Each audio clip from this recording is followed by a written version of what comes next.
Assalamualaikum warahmatullahi wabarakatuh. Saya Diki Fran Alfian akan mempresentasikan bagaimana sebuah contoh untuk normalisasi ya dari materi sistem basis data. Di sini saya memiliki form, ya. Formnya berupa invoice, eh, top up, eh, WhatsApp conversation ya dari Meta. Nah, kebetulan di sini saya punya invoice dari Mekari Kontak ya. Oke, untuk di sini ada nomor invoice, ada PT kontaknya dan alamatnya, ada emailnya juga untuk dari perusahaannya. Di sini ada tanggal transaksinya, di sini ada nama saya, di sini ada email saya, dan ini perusahaan yang ditangani.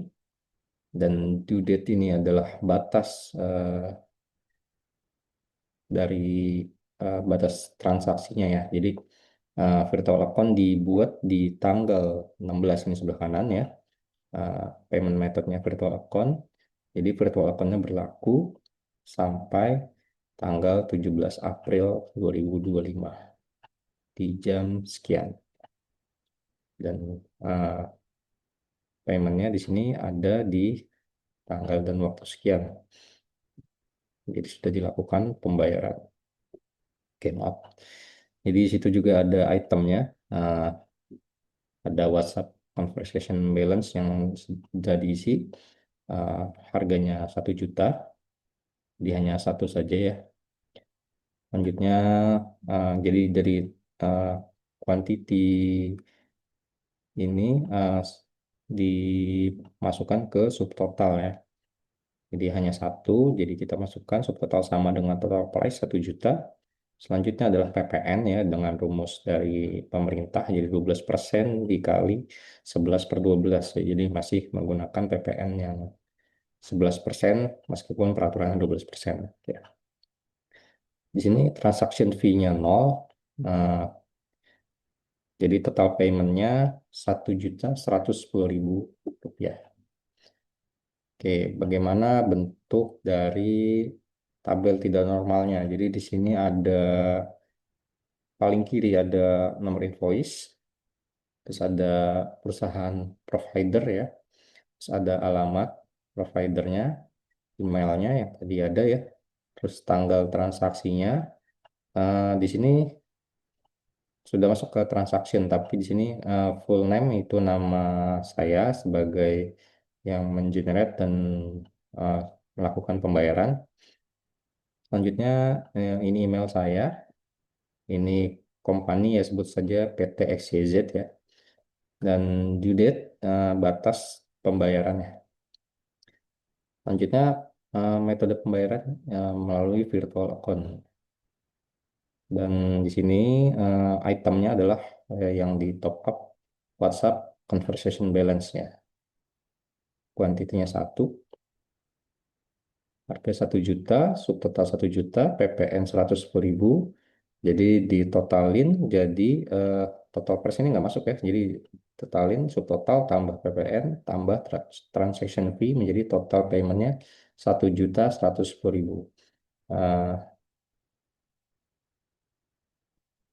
Demikian untuk yang bentuk tabel tidak normalnya.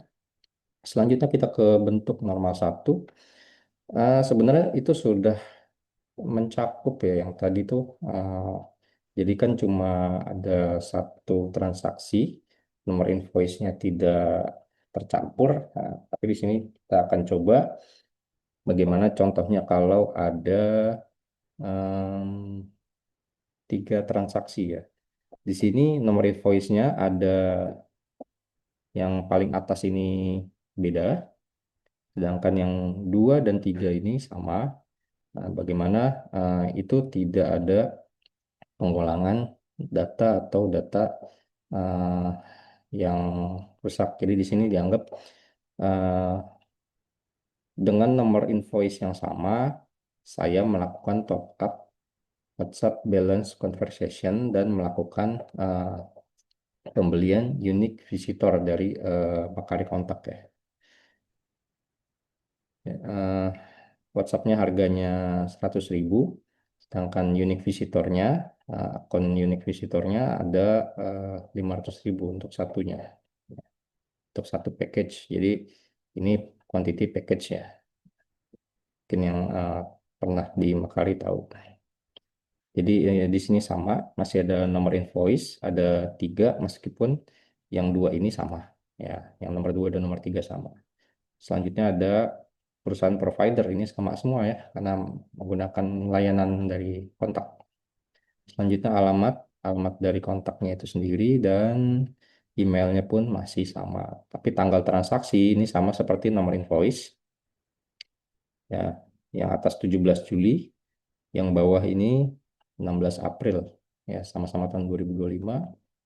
Nah, di sini saya menggunakan user yang berbeda. Di sini ada Ruliandi dan yang nomor 2 dan 3 adalah saya yang melakukan transaksi.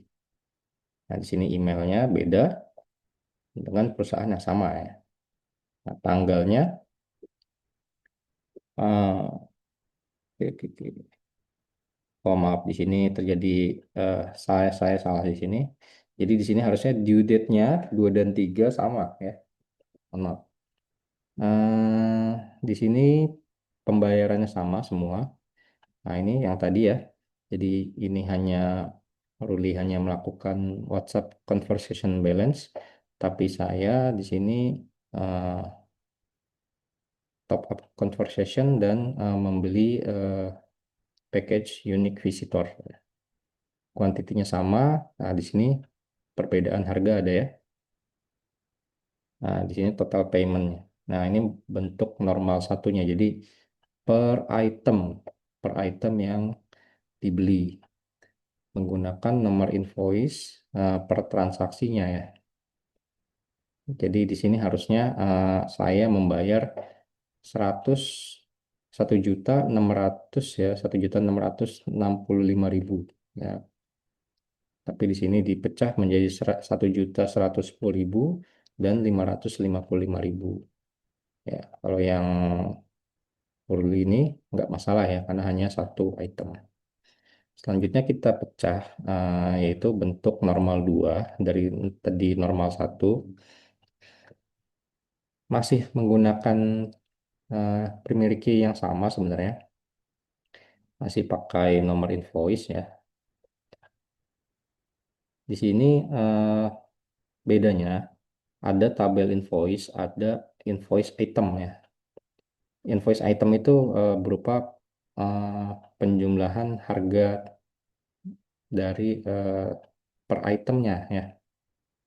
Sedangkan di sini invoice itu eh, terdiri dari data perusahaan providernya ya, dari kontaknya, tanggal transaksinya sampai batas transaksi virtual account-nya termasuk metode pembayarannya dan data dari customernya. Tapi di sini invoice itemnya itu adalah item yang dibelinya apa aja ya.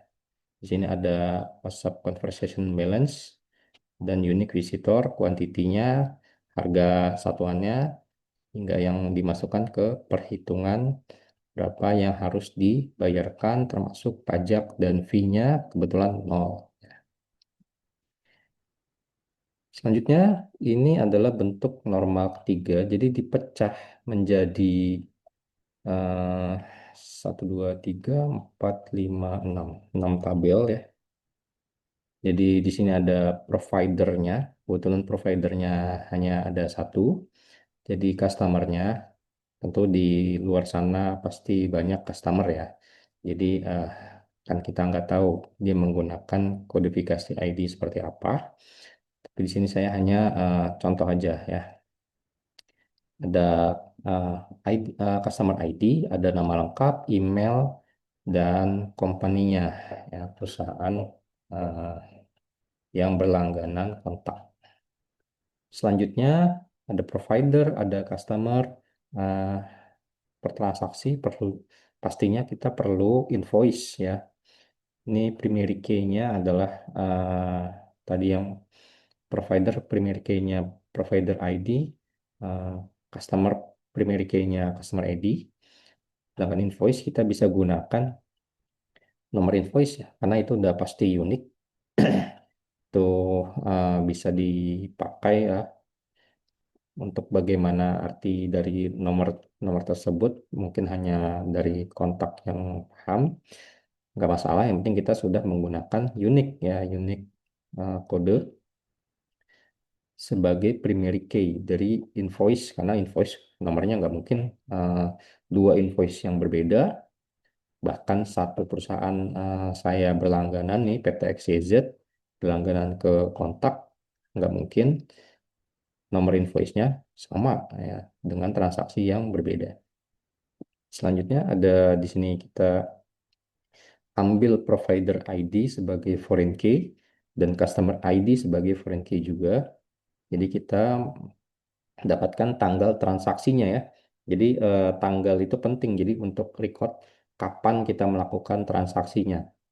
Untuk batas transaksi adalah batas virtual account yang sudah di-generate, bisa dipakai untuk melakukan transaksi ya. Tuh. Jadi metode pembayaran kita menggunakan virtual account ya. Selanjutnya di sini ada invoice item yang tadi ya. Jadi sebenarnya ini itemnya.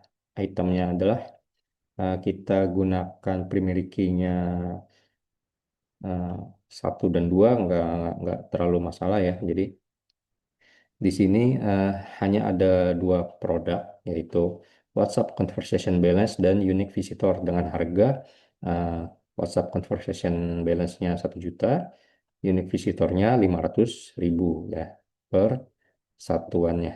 Ya. Jadi yang penting di sini sudah ada data produk, item produk dan harganya. Di sini produk ID sebenarnya menggunakan foreign key produk yang nanti di bawah. Selanjutnya ada detail pembayaran ya. Tadi di sini ada payment ID eh, untuk memudahkan ya. Jadi di sini juga untuk nomor invoice adalah foreign key dari invoice yang sudah di-generate. Untuk PPN itu bisa menggunakan rumus perhitungan dari harga produk ya, atau tadi di invoice adalah total price, ada total payment ya. Jadi total price itu, maaf, scroll.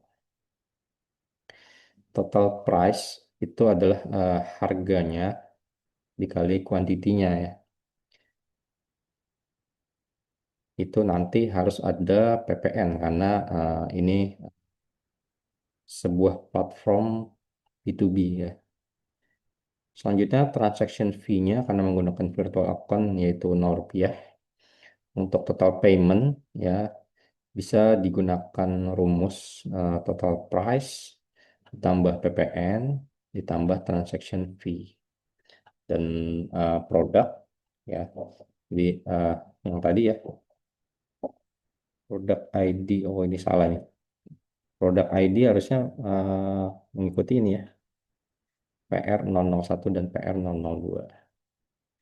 Selanjutnya adalah item, ada WhatsApp ya. Yang tadi di sini ya, itemnya WhatsApp Conversation Balance dan Unique Visitor. Dan harganya ya, nanti untuk diolah menjadi total price-nya berapa. Ketika sudah mendapatkan 6 tabel ini, kita masukkan ke IRD untuk lebih jelasnya, untuk menemukan relasinya ya. Jadi IRD itu sendiri kan sebuah entity relation diagram. Jadi antar tabel yang sudah dibuat, yang tadi sudah dinormalisasi itu. Jadi normalisasi itu untuk mencegah redundansi data. Misalnya dari transaksi ternyata email saya berubah ya. Jadi kalau yang dulu itu nggak mungkin nggak masalah untuk recordnya, tapi untuk yang ke depan atau mungkin nanti akan berubah lagi untuk ada perbaikan alamat email ternyata salah atau alamat segala macam atau nama PT itu gantinya nggak ganti satu-satu per transaksi per nomor invoice ya. Itu sangat menyulitkan untuk sistem basis data. Sistem basis data ini dirancang untuk mempermudah kerja kita. Jadi bagaimana kita itu bekerja dengan data ya itu secara efisien ya. Jadi tadi ketika ada update data, misalnya nama saya ada yang salah, nah itu tinggal diganti di customer datanya gitu. Kalau provider harusnya udah benar ya, misalnya gitu. Misalnya produk ada penambahan atau ada perubahan harga ya, itu kan kalau update satu-satu per invoice segala macam, itu sangat menyulitkan. Jadi itu tujuan dari normalisasi ya. Jadi kita tadi sudah selesai untuk normalisasi dari eh, contoh form invoice-nya. Sekarang kita menggunakan relation diagram bagaimana hubungan antar tabel. Jadi invoice ini sebagai eh, pusat ya, pusat untuk tampilan datanya. Ada dia berhubungan dengan provider, dia berhubungan langsung dengan customer juga, dengan itemnya ya. Karena dari produk ini nggak langsung ke invoice, tapi ke invoice item.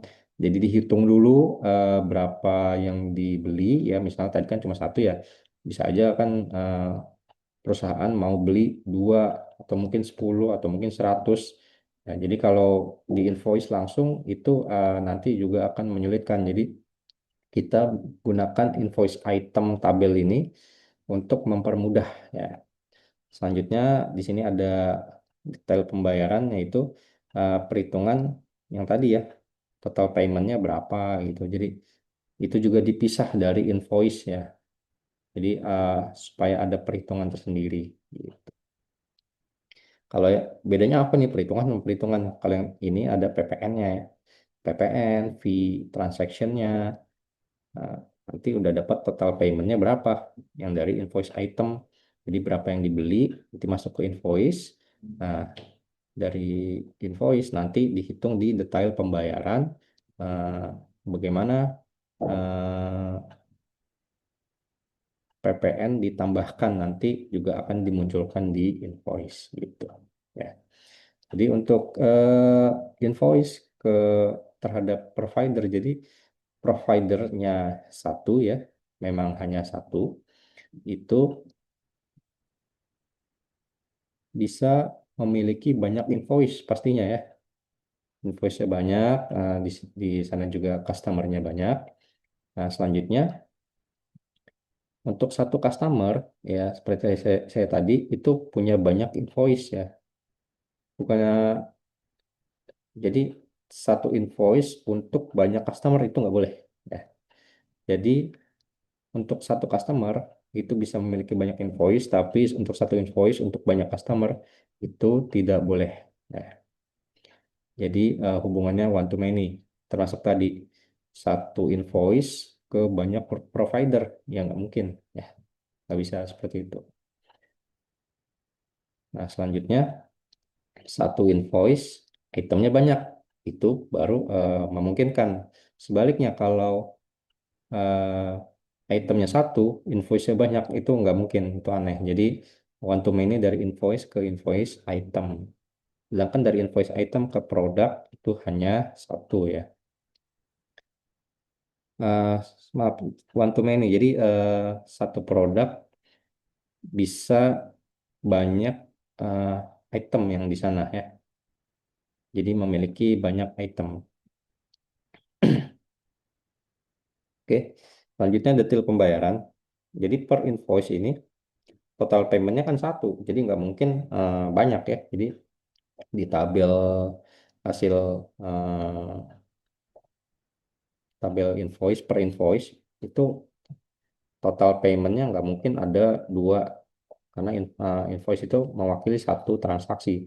Jadi per transaksi sudah jelas bayarnya berapa, nggak ada ini bayarnya 1 juta dan 500.000 2 kali bayar. Nah, itu aneh, nggak bisa ya.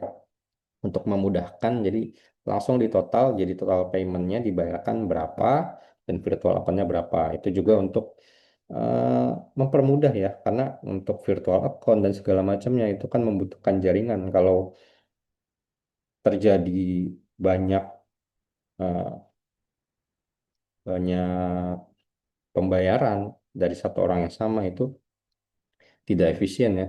Ya, dari segi server itu memberatkan server. Ya.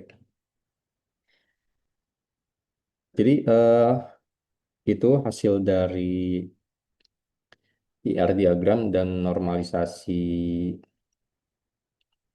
tabel dari eh, invoice kari kontak. Itu aja, masih banyak kekurangan dari saya. Sekian, terima kasih. Wassalamualaikum warahmatullahi wabarakatuh.